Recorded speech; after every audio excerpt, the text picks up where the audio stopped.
Aujourd'hui à Quimper, soutien au peuple québécois. On est venu à une casserole sur la place Sérovic. Contre la loi 78.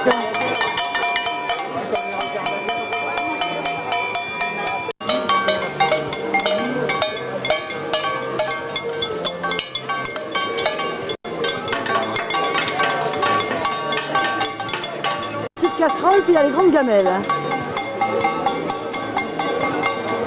on a pris des gros moyens.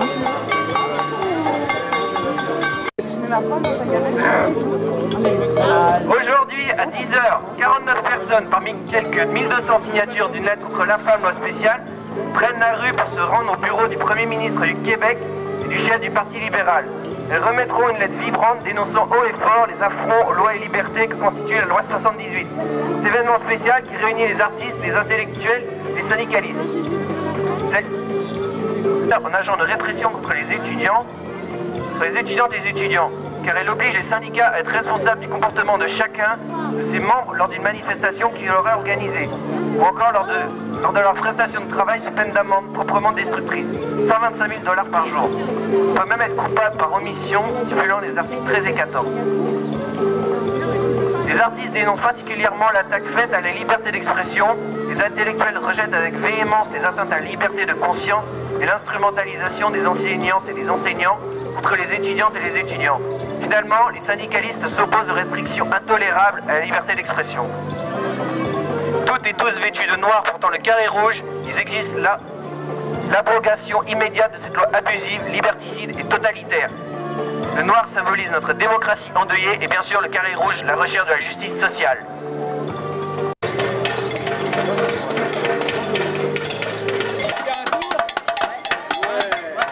Allez, on fait le tour de... On fait le tour de...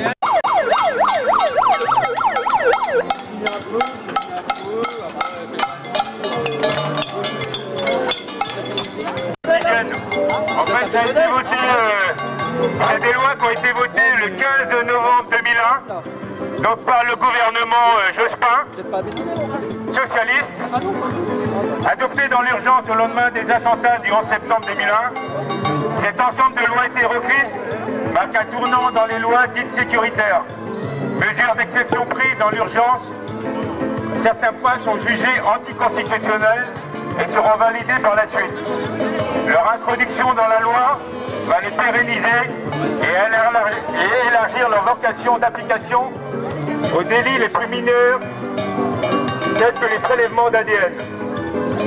Les grands thèmes de cette loi sont l'occupation des cages d'escalier des rave-parties, Internet, ses activités, les courriers électroniques et la conversation des logins pendant 1 an, sera complétée par la loi du 26 janvier 2006.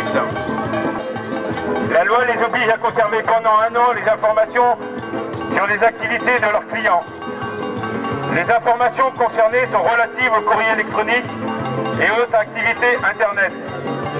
Tout ça pour dire que la loi 78 au Québec, c'est la gnognotte à côté des lois qu'on a en France, qui ont été inspirées par le gouvernement de Jospin et renforcées par les gouvernements Chirac et Sarkozy. Ça date pas d'hier. Donc ça vient pas, ces lois sécuritaires ne viennent pas forcément de la droite, mais viennent surtout de la gauche, la dite gauche. Le délit de fraude dans les transports, fouille, véhicules et contrôle d'identité. Ça date de 2001. Voilà, c'est ça que je m'attends. Bien au peuple québécois.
Avec le peuple québécois et les peuples de tout pays contre les lois qui interdisent la liberté d'expression, que ce soit sur Internet ou sur tout autre média.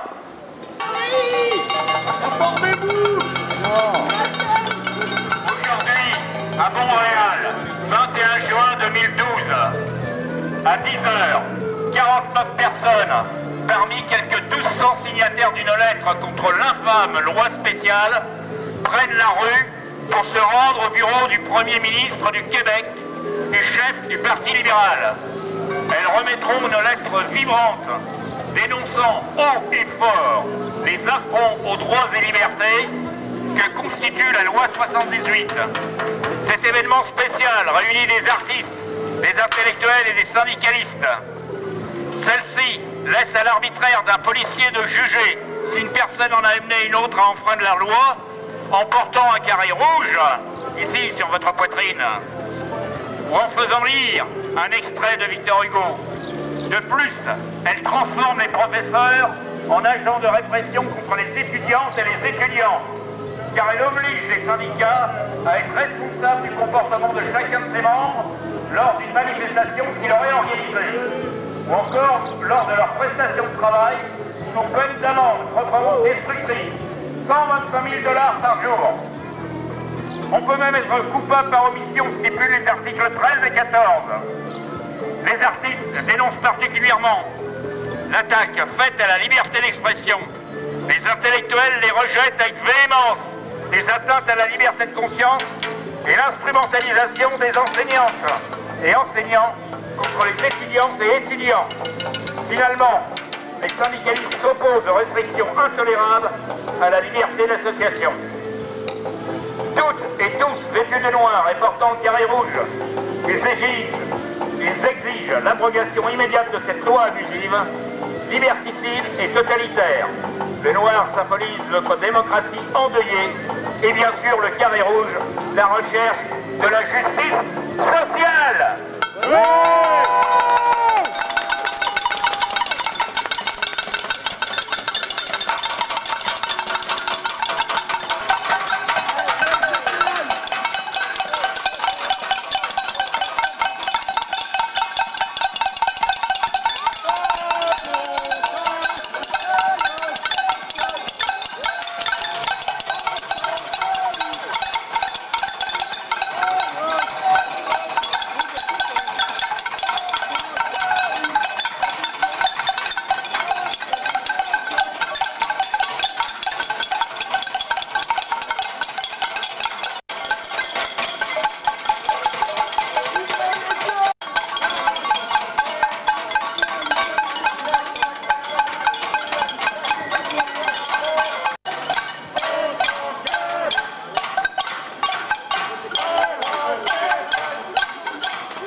soutien, solidarité avec le peuple québécois, avec tous les peuples du monde en lutte.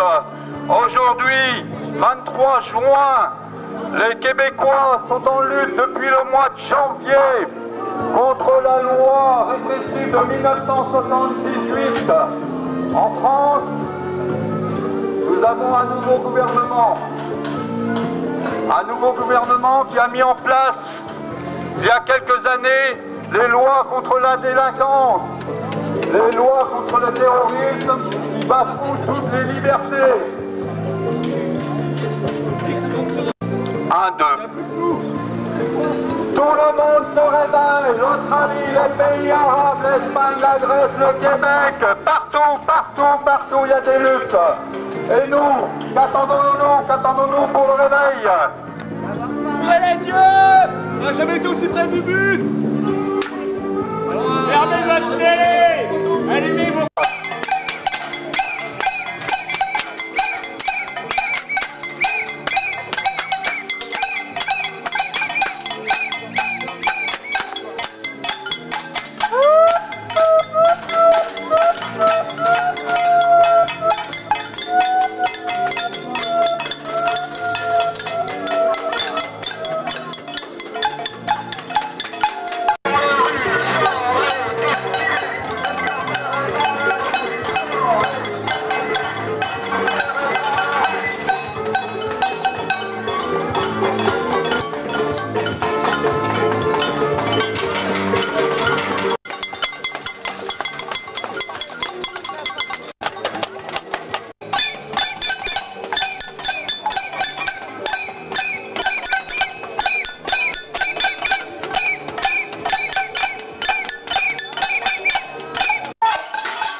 Bon, retour place Péroduc. Au lieu de résistance à Quimper.